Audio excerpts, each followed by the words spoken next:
Good evening and welcome to Poland Daily. I'm Nicholas Richardson and this is the news. The Supreme Audit Office of the Polish Supreme Court ruled today that the presidential elections held on the 12th of July were valid and legal. As the office stated in the opening of today's sitting, the court first and foremost investigated the matter of accepting electoral petitions. 88% of them turned out to be invalid. The petitions were not approved if they had been filed after the due date or if they had been filed by unauthorized persons. There was no surprise regarding the legality of the elections at today's sitting of the Supreme Audit Office. Based on Article 129, Paragraph 1 of the Constitution, as well as Article 324, Paragraph 1 of the law from January 5, 2011 Electoral Code, the Supreme Court declares the choice of Andrzej Sebastian Duda as President of Poland from July 12, 2020 as legal and valid. Almost 6,000 electoral protests were filed to the Supreme Court. The Supreme Audit Office finished reviewing them last Sunday.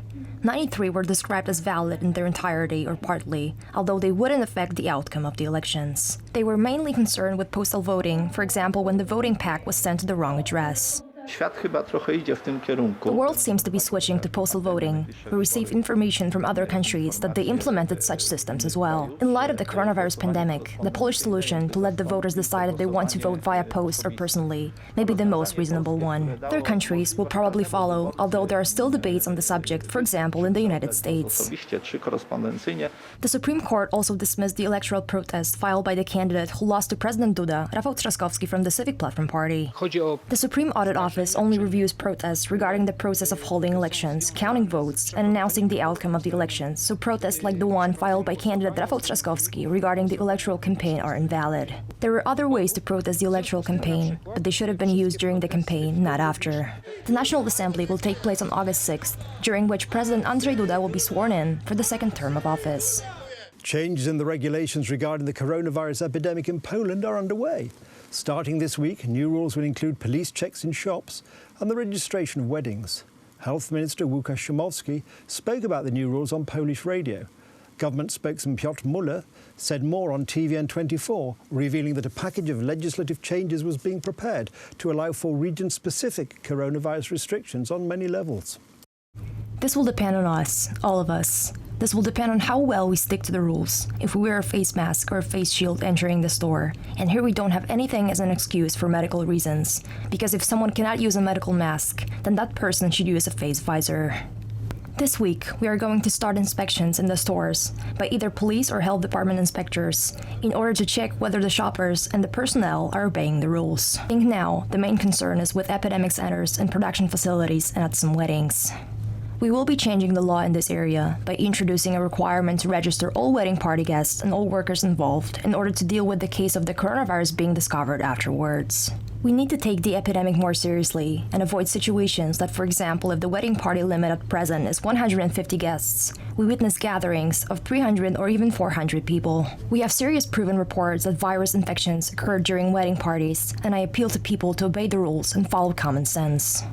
Right now, we are preparing steps to introduce amendments in the government regulations and some in parliamentary bills in order to tailor the epidemiology restrictions locally and on many levels. On the one hand, this is in regards to the number of people allowed in a restaurant, in a store, along with penalties attached to the lack of conforming to those rules. The ability to tailor restriction levels is also connected to the functioning of schools. We need to be prepared for such changes, and that is why we need to have legislation allowing us to do that just in case. At this time, we have a parliamentary session planned for next week. At this time, we are wrapping up the analysis of various scenarios, and in case we need that, the correction in the law will come as a parliamentary bill. It is also possible that some changes will be made by government decree. The Polish Ministry of Health has reported 575 new coronavirus infections and one new death in the country. The total number of coronavirus infections in Poland has now reached 47,469. According to the latest data from the Polish Ministry of Health, there are 575 new coronavirus infections and one new death in the country.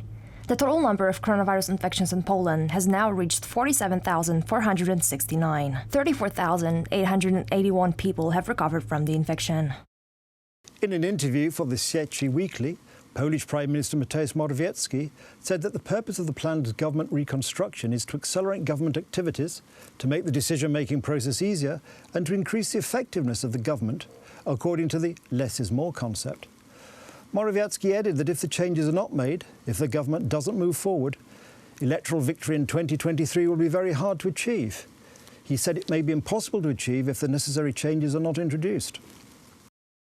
It's about building a construction which will be able to deal effectively with all the challenges and which will efficiently be introducing new reforms.